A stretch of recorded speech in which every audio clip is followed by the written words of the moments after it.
Oh, we're on. Thank you for the warning on that. I Take wasn't your hearing time. anything. I Oh, wasn't really? hearing anything. Oh, they were talking to me. Oh. I figured you were just finishing I up didn't hear any quickly. music. Usually there's music. Anyway, Sarah Bodway, Andy Serling, Talking Horses. Good morning, everybody. Nice to be back. It's our first 12:30, well, it's our first official beginning of the 12:35 posts. Yeah. Which I assume has to do with, I mean, not so much darkness at this point, but Keeneland is starting, I guess. Tomorrow they start. Anyway, how you doing? Good. How are you? I'm good. All's Did you well. finish up your message? It was something to do with something that we're not going to discuss, but it was actually work-related. Oh, okay. Yeah, Wow. anyway. No, it's often work-related, believe it or not. I have no life. Anyhow, we got 9 to talk about today. We're fast, we're firm, we're still warm out, which is a nice thing. A little bit of warmth going into October. Nothing wrong with that. Anyway, we'll head over to NYRA Bets. If you're not a member of NYRA Bets, no better time than the present. Use the promo code MATCH200, and we'll match it with $200 of your initial deposit. Of course, have that middle pick 4 today, 2, 3, and 6 in today's pick 4. And the show will be 12:30 until 5 today, 12:30 to 5 on FS2, covering all the action here from the Big A as we go to race number 1. And you've got some horses that have started that haven't done a whole lot of running, and you've got some horses that are making their first-time starters. You have gone to one that started in Bento. Yeah, this is a horse that exits the Ways and Means debut race, and we've seen a couple of horses from that race come back and improve as far as the second and third place finishers. And this is a horse that I feel as though showed some decent forward position that day, could take another step forward second time out, and has had some nice work since then as well. There's a little bit of pedigree too. The dam won the 2009 Grade 2 Vagrancy Handicap and is a half to 5 winners, so I felt as though this one made a lot of sense. She was actually trained by Kieran McLaughlin. It's funny, they had that foal out of hers. They kept running her long. I think actually it might have been Mott. And they Aunt ran Cat? long, a couple times. And then when they finally turned her back, she actually turned out to be okay. And yeah, I agree. I didn't think she did a ton of running in that race. It wasn't particularly fast-paced, but I don't disagree. She seemed logical.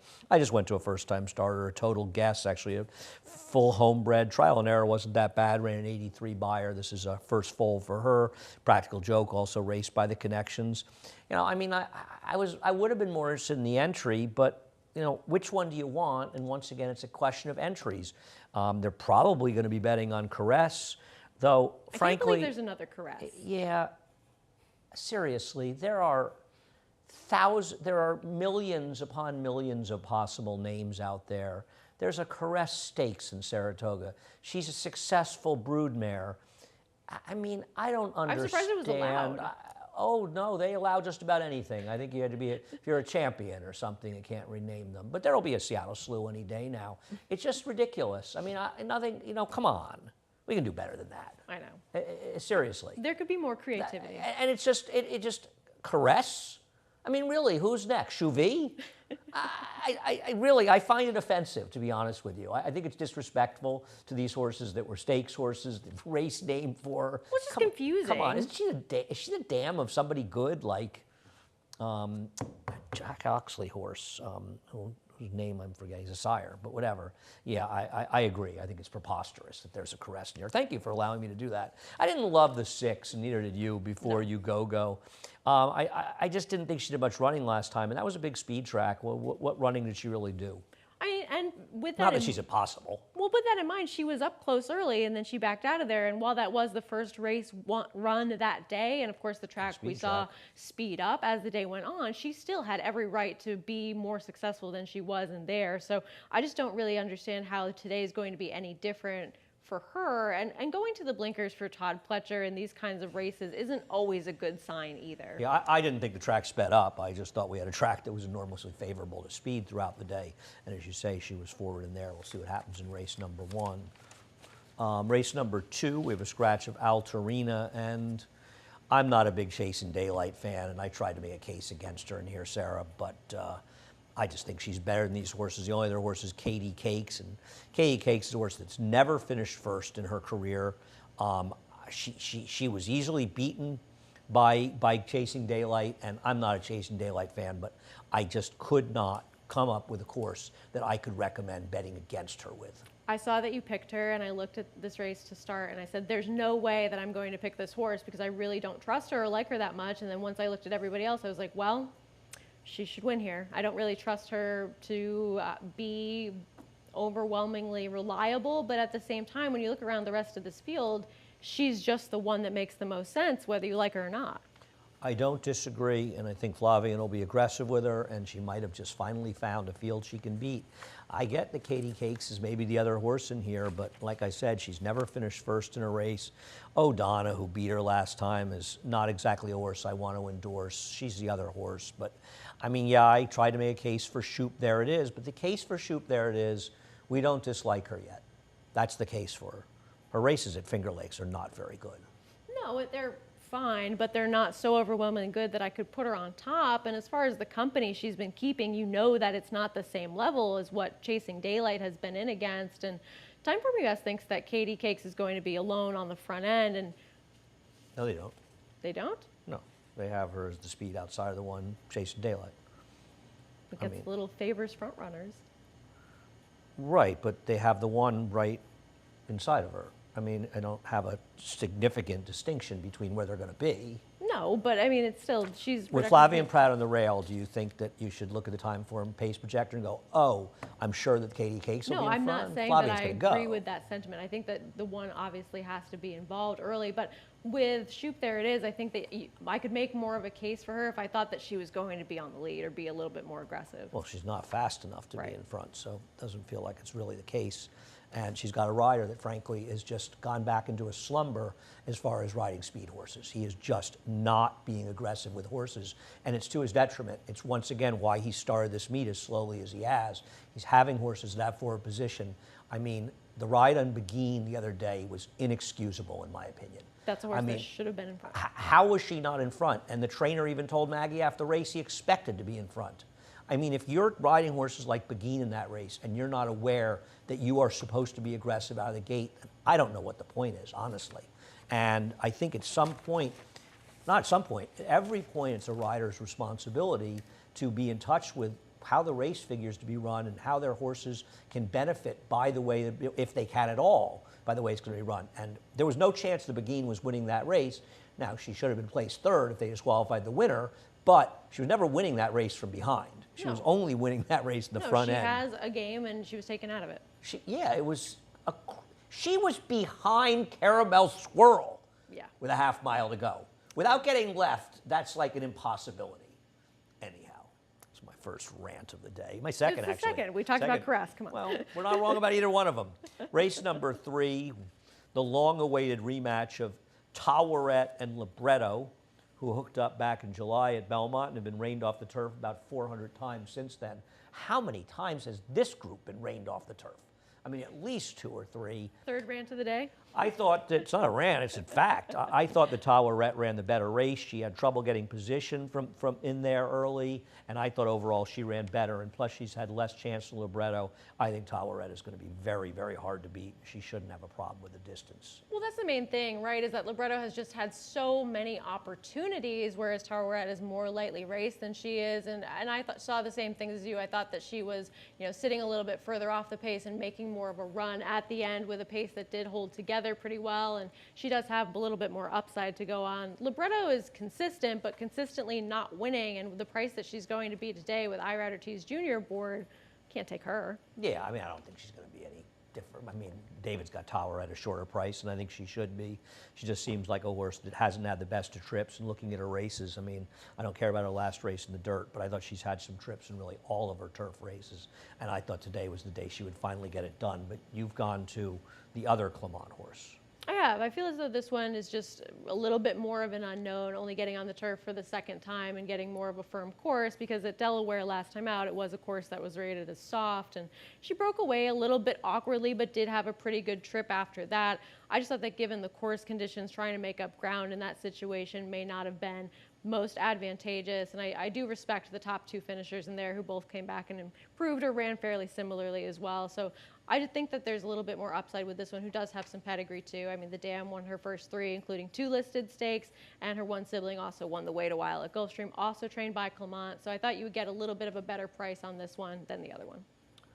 Okay, I thought the interesting horse, if you're going somewhere else, is Absolute Control, a horse who was racing over in Europe. Now, she didn't do much running over in Europe, but she took money even off the turf last time, and she is a new face in this group, so she was the other one I would use. I didn't really want Waste Not Words. And Eddie, if you don't mind, after this race, we're going to take our break a little bit early after this. But let's take a look at Waste Not Words. I don't know what to do with her out of this race. You know, she ran fine. She's another one that's been rained off at least once. And I thought she ran fine in here. I just don't like this race that she's coming out of. And I don't like races that had blanket finishes. And I think it's also fair to ask yourself, or how confident are you she's going to excel at a mile and 3/8? She also had a pretty good trip, right? I mean, she was able to save ground. There was at least a fair pace in this race, and she got switched to the outside for clear running room. So I don't have any big problem with her. I just preferred some others in this spot. Yeah, I thought she was one that would maybe take a little bit of money in here that I really didn't want any part of. We're going to take a break after the third. We'll be back in just a moment. Born in the foothills of the Adirondacks over 150 years ago, the Saratoga brand has become synonymous with quality. Carefully crafted spring water. Each stunning blue glass bottle is created with the same attention to detail and care that has been the Saratoga hallmark for generations. So open a bottle, take a sip, and savor the Saratoga experience. Saratoga, an American classic that's always in good taste. Make every day exquisite.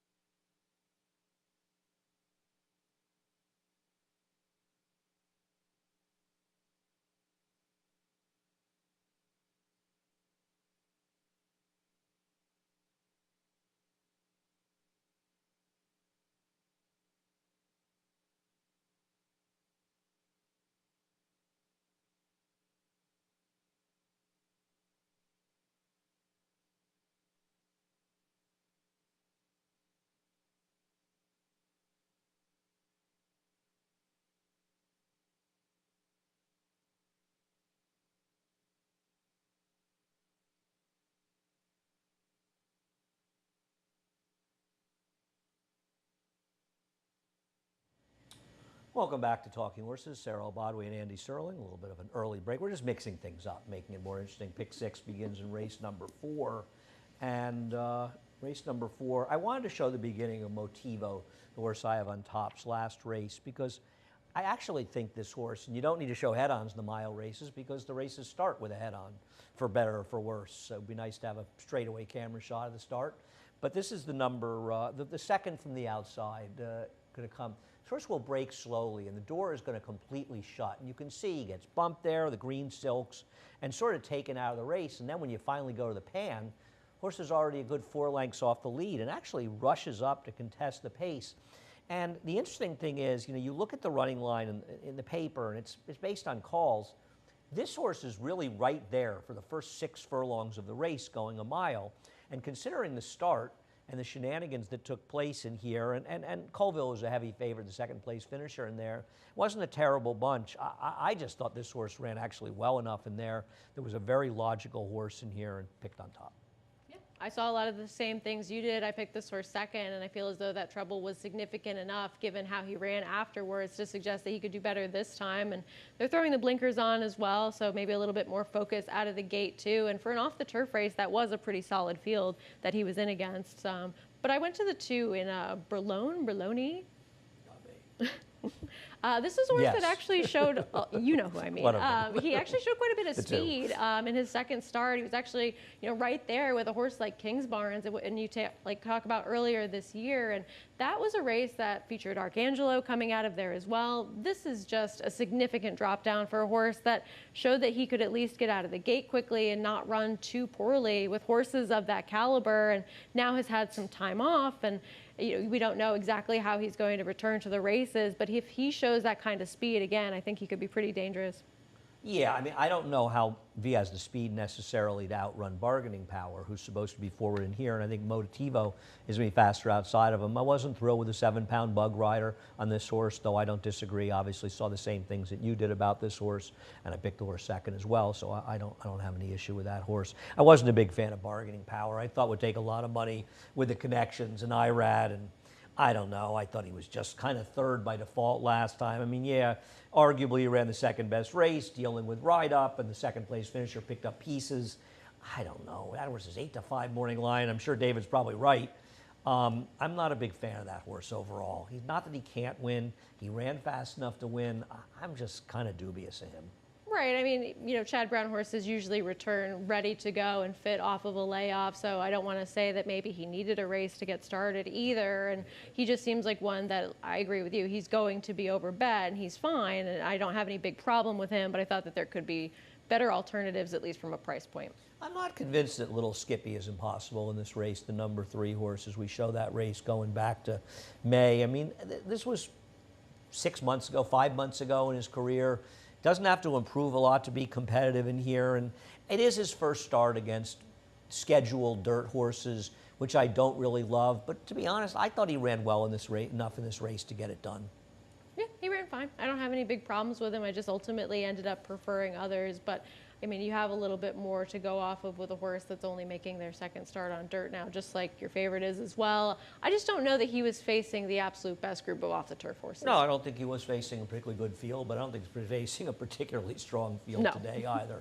I didn't pick him on top, but I did think he was worth mentioning. Race number 5 as we kick off the late pick 5 in race number 5, and we'll start with some replays here. I'll start with a horse that I'm not a big fan of, that you have second, I have fourth, and Durkin's Call. And this is him finishing second, 2 races back, beaten nose by Bergie. I'm just not sure how strong this race really was. But to be fair, he's in pretty good form. Rob Atras trying to wake him up. Right, and he's a horse that has shown these periods of consistency throughout his career, and he does have more of a propensity to hit the board than he does to get himself into the winner's circle. But even his race last time, where he ended up finishing second to Magnolia Midnight, who controlled that race from start to finish and was a logical horse for Linda Rice, he didn't run that badly in there either, basically came back with the same number for the new barn. So I just think that he makes some sense in a field where they have that race, but where is it for a lot of the others? Yeah, you went to 235, who finished third last time out in a race that got a very big figure. It did, and I just felt as though he was the one that was more forwardly placed early. That was a little bit compromised by how the pace of that race ended up unfolding, and I thought that he would get a little bit more of an easier time of it on the front end in here, especially from the outside post. Yeah, no, I had no problem with him. I picked him second. I think he's perfectly logical as well. The horse that I really struggled to figure out what to do with was Cool Quartet. Because you go back to his last race in New York, and it's this blowout win, and he makes a lot of sense in these races. I'm just not sure this isn't a better field. Right. I kind of wonder about him and what we really are going to see from him today, because it doesn't really seem like he has that overall urge to win. And this was one of those races where it was kind of looking at it and thinking nobody really wants to win this one. And I can forgive him last time going against arguably tougher over at Pimlico and had a little bit of a freshening since then. But at the same time, I just really don't know how good he is. I don't either. I kind of agree, and I like Pit Boss in here. My feeling with Pit Boss is that he's really taking a big drop down. I mean, obviously something last time, the last race doesn't really matter. The time at Delaware, he was running against horses better than these. And I know you could ask, has his form really dissipated a little bit? Well, the last time we saw him in New York, he raced on a dead rail. And to me, that sort of makes him automatically playable. And frankly, I don't think he ran even that badly in that race. And it just feels like overall, even though he's not really a major drop-down type, he's a horse that's been running against some horses that are just better than these throughout his races. I just thought he made a lot of sense in here. And while I agree with you, the 8's supposed to be forward, I think Trevor's going to be forward with him as well. I don't think he'll be in front, but he shouldn't be compromised by the pace. And I just thought he'd be a little bit better priced. If I'm right about him, he's dirtied up. If I'm wrong, just be another loser. I think you picked him that day when he was against the gold rail or the dead rail too. No, I picked Dust Devil that day. Oh, actually. yeah? Yeah, I actually had a winner in that race. It's a You miracle. picked him at one point though, and he actually ran a little bit better than I might have. expected. I might have. I think I picked. I wanted to say. No, I actually bet him on May 4th, but I was not in that day. I think I was on a train. Anyway, race number 6. Speaking of Rob Atras, I'm going to wake up Rob Atras in race number 6. Rob is a trainer that obviously he's been struggling, but he's very good with first-time starters. He's very good in getting them ready and looking this horse up. They paid a lot of money for this horse. Now, is a 1/2 very nice run Attachment Road. It's a nice horse. They ran 90s. The other foals weren't that good. They paid a lot of money.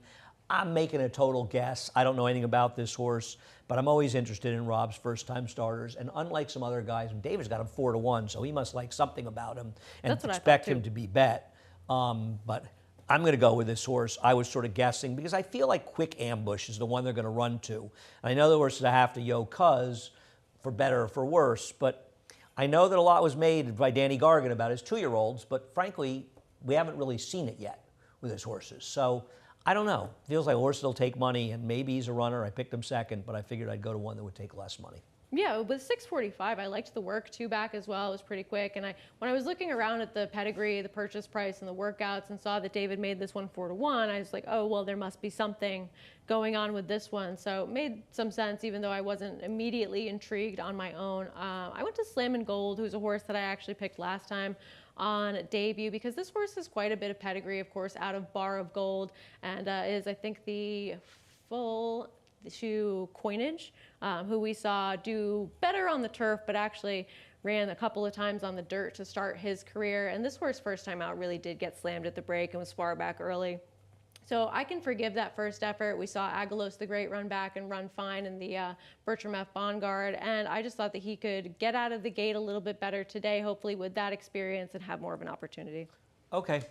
We'll see what happens with him. Solo's Fury is going to take some money, I think, and justifiably so. I have him third, you have him second.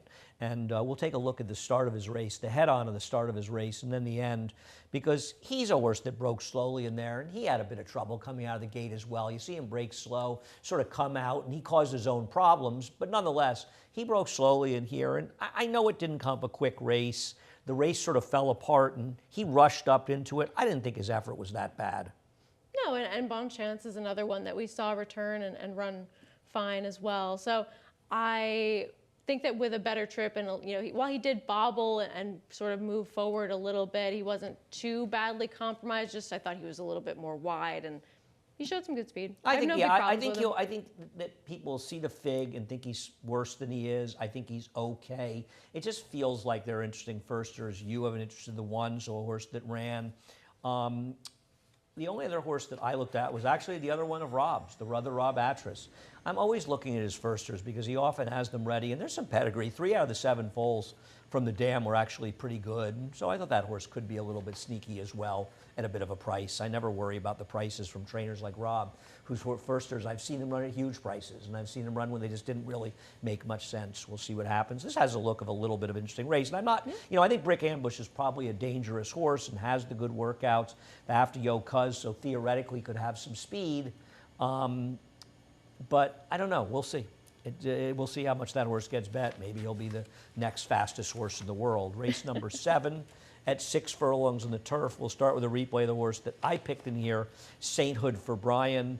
I don't love this horse out of that race, but I'll tell you what, Gar's got an 81 buyer, which I think makes him very dangerous in here. Take a look at the start. He broke a half to 3/4 slow, back to last in there, lost his position. You look through the horses he ran against, I think the figure makes sense. It's a relatively good field, and frankly, I'm a little tired of the horses I've seen here, and I also thought there should be at least an honest pace on paper in this race. Yeah, and that was legitimate trouble, I felt, and that was a good race from him. I don't fully know what kind of competition he's facing relative to this race, but I don't know that this race is necessarily so outside of his wheelhouse in comparison to who he was running against. And I thought he was running against better horses. Who's he running against here that's any good? I mean, seriously, this is, you've got a horse like King James that never wins, and I suppose he's not impossible, but he never really wins. He's tough I mean, to trust. who in here? I mean, you've picked Volkert, and we'll go to the replay of Volkert's race, who's a absolute last time was the time horse, and he certainly never should have been 25-1 in there. He should have been probably less than half that price. Not that he should have been a short price, but I mean, who's he beating in there? And frankly, the other thing about it is, Luna Warrior was 100 lengths the best in this race. He had trouble at the start, so he's coming off a win that's kind of a phony win, right? I don't fully disagree with that. With Volkert, for me, it's more that he has some of those races against statebreds to go back to that had similar numbers, and he was running, he won on debut. Then he ran in allowance races at the end of 2021 and early 2022 that had buyers in the 80s that were better efforts than what happened to him when they ended up going to the dirt with him. And he's not a dirt horse. Then he comes back, eventually gets back to the turf, and then I think once the jockey switch was made and he dropped in class a little bit, he's just sort of gotten back to what we used to see from him. And so that was more of it for me than thinking that that one race that kind of otherwise might have seemingly come out of nowhere based on his more recent efforts. If you hadn't seen what he had done to start his career, that probably contributed to the huge price. Right, but he went from being the favorite and finishing fourth, beaten 2 lengths, to someone being 25-1. They just, I mean, literally was exactly 10 times the price he was the race before, and he just got literally lost in the wagering. And my guess is he was probably a much shorter price in the multis, and in the exotics as well. You know, I thought there were a lot of interesting horses to take a look at here. I thought Built to Last was interesting, getting back to the turf for Chris Englehart. The problem I have with him is a pace scenario, because you've got Bucker 2, who's not really a speed against these. I don't really get him. I know that David likes him. I don't understand it. Charging is certainly a horse that figures to be forward in here, getting back to the turf. But frankly, that horse had run well enough in the dirt that he probably should have run a little bit better last time, though he did stumble out of the gate. So he probably lost all chance at the start. And Charging is dangerous, I think, towards the front end. I wanted to use Built to Last and Charging, hoping one of those 2 horses would be forward in here. I don't trust Charging. He has that big race at Keeneland where he got a good number for that race, and the note says that he was kind of eased up or wasn't persevering. That horse was asked the entire time in the stretch. That race multiple times. Yeah, and I just don't really love seeing a horse ridden like that when they're doing everything so He was under wraps late the last 5 yards. Right. It's like that Godolphin. Late after the wire. Well, you know, the more I'm watching races from Europe and random races from Europe, I'm finding that they make chart comments that are completely different than what we do, and I think it's just a different way of talking about it. For instance, there's a Godolphin runner in the Jockey Club Derby, which actually came up a great race. It's a shock to me, and it's a really interesting race on Saturday. There's a Godolphin horse coming in, and it says easily. And you can watch all these European races on Naira Bets, and I watched the last race. The guy was whipping and driving to the wire. I mean, he easily beat the field. He won by 5 lengths, but he didn't. And maybe they say because he won by a lot, but it wasn't. And we think of as easily as, you know, under wraps, and it wasn't even mildly the case. The horse was fully ridden out to the wire. He was ridden hard. He was ridden by the rider. He went to the stick. I mean, it was, you know, it's just so funny. And that horse, well, Kentucky, I mean, what happens to the races? To be fair, Sarah, on him, I'm going to disagree with you a bit, because I agree he was ridden hard to the wire, but so were our horses. And he still ran a figure that's at worst comparable to our figures, and he's forward. And then he ran in the bog in the Paradise Creek and was part of that absolutely insane pace. And then he dueled with Superquest, who's a legitimate stakes quality speed sprinter. So to be fair, he hasn't had a chance in either race he's been in. I agree that race is dressed up, but he might just be fine. I mean, what happens here if he finds himself in the lead? He could be dangerous. He might just wire this field. He may just be better than these. I don't trust him either.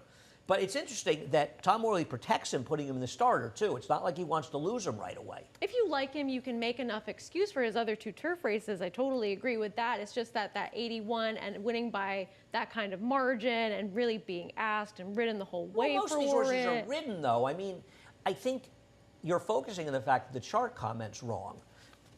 Volkert was ridden. Sainthood for Brian. But they didn't ridden. have that kind of open margin. That's what I'm saying about the horses that are being ridden to the Right, wire. because they were running against different horses, but he still ran a big figure. I mean, if you think he's going to be overbet on that race because he won by a big margin, well, I'd say he may be underbet because since that race, now David's got him as the favorite, so it's not as though it's hidden and people are smarter these days. I think that race was okay. I just don't think he won easily. I just think it's a bad chart comment. I don't think he didn't run well. I mean, you think he didn't run okay in there? I thought he ran pretty well. Fine. I think it's more just that I want to see that kind of performance or something like it somewhere else. Okay, what about his race before that at a mile, where he ran a 97 buyer and lost a horse that came back to win? I mean, it's not like he hasn't run well before that. So I'm going to disagree with you. I think this horse is, I think he is the horse to beat in a lot of ways in here. I think the question becomes, more than that, who's going to show speed in here? Is King James going to get an aggressive ride? Is Built to Last going to get an aggressive ride? How much other speed is there going to be in this race? Because I'll tell you one thing, if you can stop this race a quarter mile into it and he's up by a length and a half and they go a fairly moderate pace, do you really want to take a big stand against him? Because you and I have both taken horses that are going to need a little bit of help up in front of them, me more than you. Right. So, I mean, I wanted the speeds in my closer. I think he's more dangerous than you do, but we'll see what happens. Anybody else we should discuss in here? No. I didn't have anybody I else. wanted to take more of a look at War Terminator since he's been there with some of the other horses that I did like, but I couldn't make a huge case, so. Yeah, I mean, I guess Majestic Johnson is the wild card. Linda Bryce's numbers off the claim on turf are lousy. She's 6 for 69 overall, 88 cents, 4 for 30 with sprinters, $1.18. It's funny because, you know, there was that period when Linda won the training title the first time in Saratoga where she was the queen of the turf sprints, and she's just a completely different When was that? situation. Right around 9 or 10. Yeah. Yeah. She won the last day. As a matter of fact, she beat Todd Pletcher. It was a while ago, but no, it was a huge win for her, just as it was a huge win for her this year in tying Chad Brown. Race number 8. Race number 8. Let's start with Mongolian Panther and Cupid's Heart. What do you do with Cupid's Heart that we both put second? Because you know she's good enough to win. And to be fair, in this race, she was compromised by the fact that this was that big speedy track. And once she got left, she lost all chance, Sarah. Right. She really had a legitimate stumble at the start and ended up being far back in that race. And she's a horse that you don't necessarily want to see her be in that position early on. And she has so many consistent races, finishing second to Undervalued Asset prior to that, and just the kind of company that she's kept throughout her career. Does she really want to go a mile? That's what I wonder about her too. I think that's a very, very big question with her, whether or not she wants to go the mile. I don't disagree with that at all. And the other thing is, can she consistently get out of the gate? She has never really seemed to fully overcome getting out of the gate. It was a huge issue for her in her debut, and it's continued to plague her throughout her career. And I'm sure she's a very frustrating horse for Bruce Levine and Flying P, because she obviously has a lot of talent, Sure. but she's just constantly getting in her own way. And I don't think she ran badly last time. I also think the Mongolian Panther ran really well last time. Mongolian Panther, it's a pretty fair question to ask, where the hell did it come from? Right. And that is the question I have. I talk about Jacobson's randomness. Isn't this the poster child for randomness? Right. That 87 really stands out so significantly in comparison to the rest of her numbers that she's run throughout her career, but it happened. No, she ran well last time. I mean, she never gave up. Little Prankster opened up on her. Now, she was on top of the pace, but she opened up on her. She was coming again. It's just that randomness. And she runs her last race. She's a huge, huge contender here. We've both taken Portage. I'll show you her maiden win. Why do you like Portage? She's just one that I do respect. Three Rivers, who we saw run back yesterday and run okay against Good Sam, another horse that I do have respect for. She's one that, too, like, I know that she might not be necessarily that routing type from what we've seen from her so far, but I think that Linda Rice does well getting these horses to go a little bit further in the right kinds of spots, and she at least has a good third place finish at the mile distance. She got a 75 buyer finishing behind Pitch Clock and Stunningly that day, and then was able to turn the tables on Stunningly, breaking her maiden after that. I just thought that she made a lot of sense. I didn't have some sort of big argument for, but looking around. Well, if she runs the race we showed, she's going to probably win here. If she runs her last race, she's not. And to be fair, Three Rivers ran a 90 in that race, and I think she ran in the mid-80s yesterday. I know the winner got a 92, and she won by, what, about 2.5, 3 lengths. To take a step back, Portage was terrible last time. She didn't run a step, and it was clear from the start of the race. I understand it was a much quicker pace than she had used to being in, but she really never ran there. She still somehow managed to get second despite not running. I'm going to hope that she can get back to that good effort. That's really where I'm going with her, because I don't trust Cupid's Heart. I don't trust the 7, and Toned Up is the other horse I want. Well, she doesn't win. Rob's Barn is not going particularly well, but I do think Toned Up's a little bit interesting. You know, she's in that silly 1.25 miles off the turf race where she ran fine, and then last time out, well, she didn't have any chance in that race. She was wide. The inside was good. Those were better horses. She didn't really run that badly. I just wonder, is she going to get enough really pace to run out in here? Because she is a horse that needs the race to come apart a little bit, and I'm not sure how much speed she's going to get in this race. There's really not a lot of confirmed speed. Mongolian Panther probably is the speed in here. Yeah. And I think that makes her dangerous, by the way. Yeah. You don't have her anywhere. You're just assuming that that was a complete aberration last time. Aren't you a think- little worried on the front end? I am a little bit concerned. I think that maybe Pure Pauline, who's coming back now as a 3-year-old for Irider Tees, Todd Pletcher, might be able to go from the inside, because this is a horse that, this horse has a huge pedigree. It's Stone Street. There were some expectations at 2, of course, running this one in the Goldenrod off of the maiden win, and just that natural progression from 2 to 3. Meaning one of the greatest horses to ever look through a bridle in Hoosier Filly. I wasn't going to go that far. Second greatest. I mean, she's better than Serengeti Empress. At least we know that. Or not. Stop torturing Tom. He's not even No, here. I'm going to torture Tom about that horse for the rest of his life. I haven't even gotten started torturing Tom about that horse. The wound is still too fresh. Race number 9. You picked a horse that I've been waiting to bet on. Talk to me about Harry. This horse just had a significant trip last time out, and this is one that was, far back early, making a run late, and just really did not have to run quite as well as she did on debut, and really wasn't totally hampered by the early experience in this race, where you see her breaking from the rail and she ends up just very far out of it and still comes with a run. I respect that.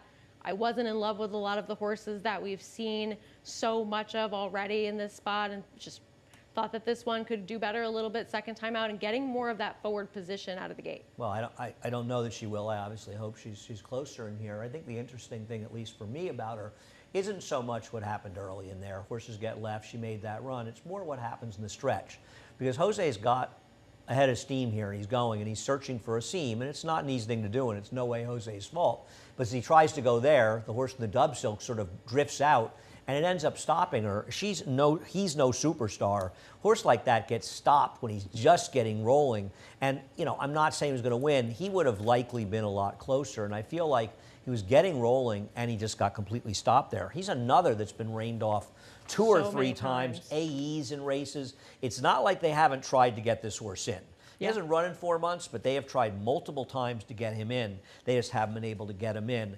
I'm very interested, though, in the horse that you have second, and I also have second in your Mission, because, This horse was so wide last time. well, what he is a horse that makes riders look bad.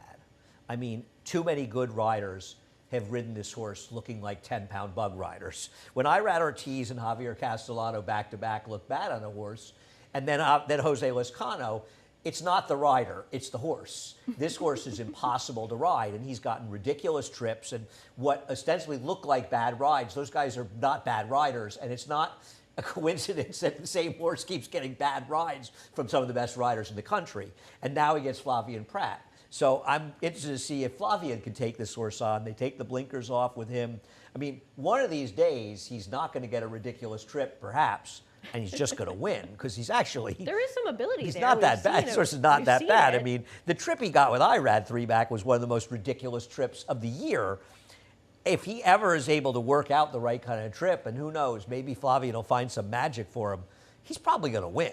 But he is a little bit tiresome, this horse. Well, yeah, you see those chances piling up over time, and you don't necessarily want to take horses like that, especially at shorter prices. But I see a lot of what you did. This doesn't seem like the easiest horse to be on, and I just felt as though last time, being so wide outside in that turf race, and thought he could get a much better kind of position early, at least breaking a little bit more towards the rail. Yeah, I think I'll be interested to see what he does and gets a trip. I see that David's going to give Waffler another chance. I've given up on him after that last race. I know he had a tough outside post and didn't have a lot of chance last time. He is a horse that ran an interesting race in his first start. The problem is the races subsequent to that, but I can get why David's going to finally not give up on him, and I'll throw him in somewhere for insanity insurance. By the way, my 4th pick in here is the 6. The 12 is scratched. And I could have made it Waffler, but David's going to hang in on Waffler to the bitter end with this horse. He is right. The horse had a real trip in his first start. No, well, this is a horse that's had trips, and in fairness, it isn't clear that he's had a particularly fair chance in his races. And today, he's at least supposed to finally get it done. And listen, I can understand. Who are you supposed to be? Listen, you and I are hoping Harry's a better horse. Harry may just suck. And then there's no strong case for anybody else to really go on. I don't think that I don't think we're hanging by a thread with Harry, but I don't think we actually have that much solid ground to go on. It's just kind of a horse that I've been married to, waiting for a chance to bet on. Sarah, thanks. We will see you again. Oh, you're on tomorrow with Greg. I am. I will be hosting the opening of the Chaplaincy's new building over at Belmont cool. Park. I'll actually be making a trip over beautiful Belmont to host You're not that going to event. remote in to talk with us? No, no, actually, I think it starts at noon. Then you could have made time. That's okay. You guys will be fine, you and Greg. So Sarah will be here We with had a Greg good time, tomorrow. yes. And I'll be in the show late. Anyway, head on over to Naira Bets. If you're not a member of Naira Bets, no better time than the present. Use the promo code MATCH 200. I don't want to say SPA 200. So, it's only been a month. Only a month. Just over a month. And the middle pick 4, races 2, 3, and 6 for the big 4s on our 9-race card. And 12:30 to 5 today, 9 races. Tomorrow will be 12. Tomorrow's 12 o'clock post, I think. 12:05 tomorrow. Oh, so you'll be on at 10:30. I believe tomorrow. No. No, we're Tomorrow's on 12:30? 11 still tomorrow. Okay, it's Saturday. Yes. I think Saturday is Yep. a 12:05 post. Correct. All right, we got all that done. We're done. Johnny I's just getting revved up. A reprise scratch and changes in a few minutes. Have a great day. Born in the foothills of the Adirondacks over 150 years ago, the Saratoga brand has become synonymous with quality.